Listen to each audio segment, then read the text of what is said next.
Welcome back to another video. Sadly, it's time to talk about why the Warriors dynasty is over. With Klay Thompson injuring his ACL, he's out for the season.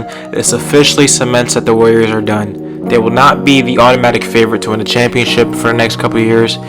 They will not be winning a championship this year at all. And it's all because of Klay Thompson. It's not his fault, but he got injured again. His ACL is torn, which means he's out for the season. This is pivotal to the Warriors franchise. They are now fighting for the playoffs. They're not cemented as the top 4 seed anymore. They are a bottom 4 seed and they're fighting their way in, trying to get higher. Klay Thompson is the one piece that is pivotal to the offense working. Don't get me wrong, you have Steph Curry, a top 5 player, the greatest shooter of all time. You have Draymond Green, a great multi-positional defender, big man, makes the right reads. You have Andrew Wiggins, an okay 15-point a night game, and you have a good coach of Steve Kerr. But without Klay Thompson, this will not work. Steph Curry is the greatest shooter of all time, which is crazy to have that on your team.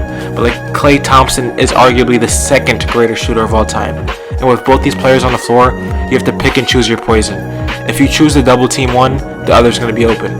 If you choose to double team nobody, they're going to pick your defense apart and they're going to get their buckets. Now, because Klay is out, you could double Steph Curry. You could trap him. You could send different looks at him. You could make the ball get out of his hands and force other players to beat you. And these other players are not good enough, like Draymond Green. Draymond Green, once an all-star, once a defender, defensive player of the year. Used to be a great big man. Now he's an alright player. He's not good enough for the Warriors to win a championship. He's regressed offensively. His 3-point shooting is not where it needs to be. The whole function of Draymond in this offense is to facilitate the offense because Steph Curry is not an assist guy. He's your primary scorer. So Draymond would run the break, distribute the ball, set up the plays. Draymond now is going to have to take more offensive responsibility. And he's not good enough on offensive end to do that. The supporting cast of this Warriors team is not good as well. The bench is trash. Andrew Wiggins is a historic underachiever. And I keep hearing chatter about how Steve Kerr is going to bring the best out of him. I'll wait till I see it. But he had Jimmy Butler, he had Karl Anthony Towns, he was on the Cavs, I think with LeBron at one point. Andrew Wiggins is okay, he got his big contract and now he doesn't care about winning that much. They're not going to pull the best out of him, I'm sorry. They need to get a better supporting cast, but trades are done. The free agency is pretty much over with. There's no more big names. I don't know what they could do. They signed Kelly Oubre, but still I don't think that's enough. I think with the roster right now, they are fighting for at their peak, a 6th seed. A 5th or 6th seed, and that's hard in the West with the multiple teams that are contending right now. This team's bench has to get better. We need to see more production from Draymond Green.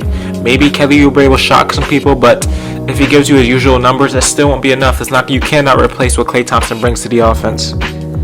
Steve Kerr for the first time in his coaching career will have to come up with new dynamic systems and offensive tendencies and defensive tendencies.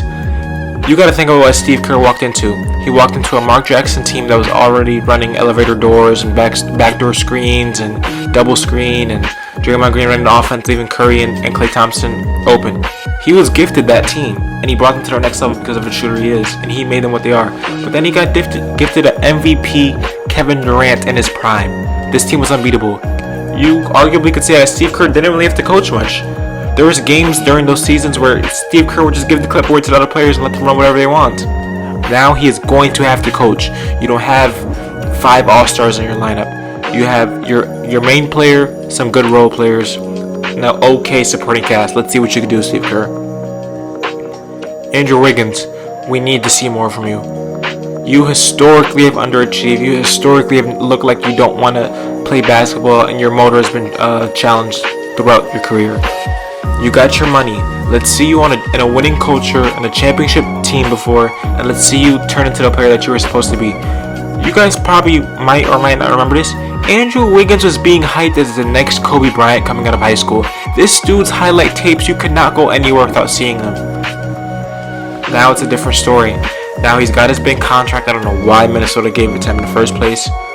And now he's kind of chilled out. He averages decent numbers, but his shooting is not where the offense needs to be. They need to see more from him.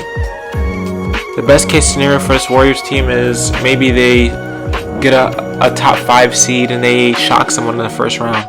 But I don't see it getting done. Are they better than the Lakers? No. Are they better than the Clippers? No. Are they better than the Suns? Maybe. Maybe they're better than the Suns. Chris Paul's obviously worse than Steph Curry, but their supporting cast on the Suns is way better than the Warriors. So I don't know where they fit. Are they better than the Jazz? I don't know. I can't answer that. The Nuggets, no. So this team has to fight, and it's finally back to the rest of the pack.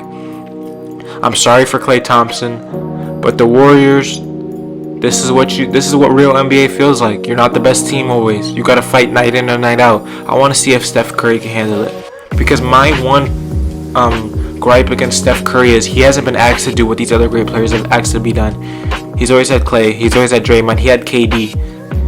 Now he has to run the offense. He has to do more. He has to. I don't know how much he's gonna average, but he has to do a lot more. Because to me, Stephen Curry makes your players better around him not by, I don't know how to say it, but he makes them better not by force. He makes, as soon as Steph Curry walks on the floor, the attention is on him, so that's how he makes him better. But he's not setting his teammates up like that. He's not known for being a passer. He's more of a 2 guard, not a 1 guard. So we need to see Steph Curry do a lot more. And can he do that?